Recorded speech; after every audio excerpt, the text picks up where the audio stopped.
Cell phones are not a new addition to the classroom. Nearly every student carries one in their pocket on a daily basis. According to research, cell phones can be distracting in classrooms and can lower some students' grades due to their distracting nature.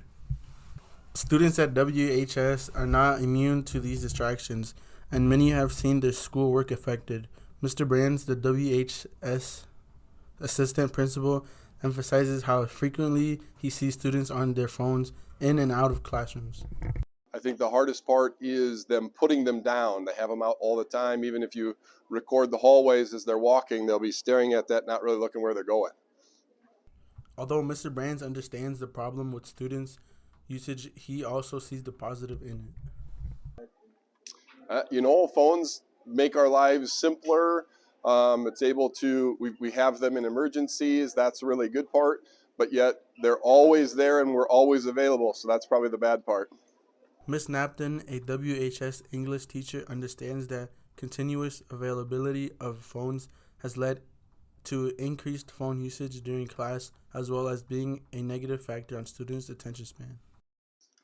I think I've seen positive and negatives. I've done some research for a program that I'm in, and a lot of the statistics I've found during studies that I've read show that phones tend to be more of a negative influence on students because of the distractions and just things like that they provide for students. While Ms. Napton recognizes the negative impact in her classroom, she does notice some students using their phones to listen to music. Instead of doing their work, I think that often lends to them not passing classes or not getting good grades.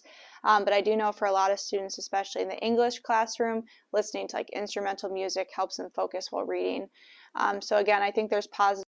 Listening to music is one of the things that phones provide students that may increase focus. While teachers are aware of negative impact on cell phones in the classroom, students still check them frequently. Kevin Ramos, a sophomore, shares how he uses his phone during school time. Kevin prioritizes classwork but will use his phone when it is all done. I don't, but when I'm done with my work, I go on my phone. Kevin also recognizes that he needs to do work on his phone habit. Probably just to focus on my work and try not to go on my phone as much. Phones may be handy to sneak a text or a funny snap, but when it comes to education, it's time to disconnect in order to reconnect with class. This has been Henry Soto for Trojan News.